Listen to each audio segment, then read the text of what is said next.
As thousands of Oklahomans struggle to salvage their belongings from their storm-ravaged homes, line crews from OG&E, PSO, and rural electric cooperatives are working around the clock, replacing poles and stringing lines into destroyed neighborhoods.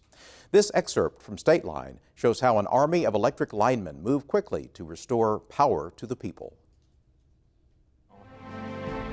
In Oklahoma, nature displays its awesome power in the most violent way. Tornadoes tear through entire neighborhoods, ripping out wires and snapping power poles. If we think it's too dangerous or unsafe, we'll wait a minute. We'll try to let the weather pass a little bit till it calms down. But other than that, we're getting soaking wet out there, working 24, 36 hours straight. Many times, the power of a tornado can only be seen by the arcs of exploding transformers. Each bright flash is someone's power going out. Yeah, there's an awful lot of preparation that goes into play prior to dealing with a major outage scenario. And we certainly watch the weather. We'll watch all the local weather forecasts, any weather alerts. We have our own corporate meteorologists. David Strader has worked most of his life at OG&E. 39 years of storm destruction. Our transmission control center calls me. They tell me we have an outage.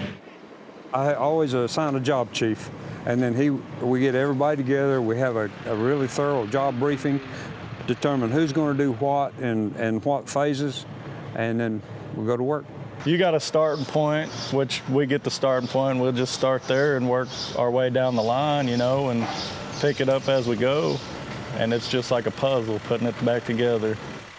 Last year in May, we had a tornado come through here, and we worked probably a total of close to 40 hours straight. And you talk about put a toe on you, but in the end, this is your hometown, and you're trying to take care of your customer base, and they see you out there working, and they know you're taking care of it. In the past, linemen used to work until the event was over.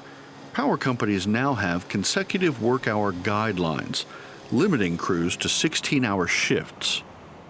We've found that we're a lot more productive, definitely a lot more safe, obviously, but a lot more productive with a good rested workforce. Well, the first thing is safety. We try to get the roads blocked off to keep the public out. And, we got a lot of onlookers, especially that come out. We try to warn them to stay back.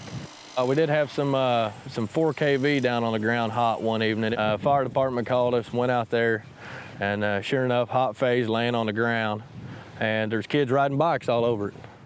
Fire department couldn't keep them off. We were hollering at them. The general public, they don't have any idea what it could do to them or what kind of wire it is.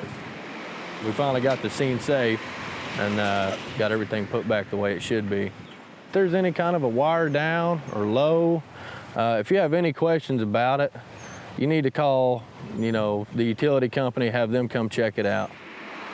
No matter the voltage, you don't want to mess with it. Even the slightest bit can be your last day. Everyone in the damage zone wants their power back.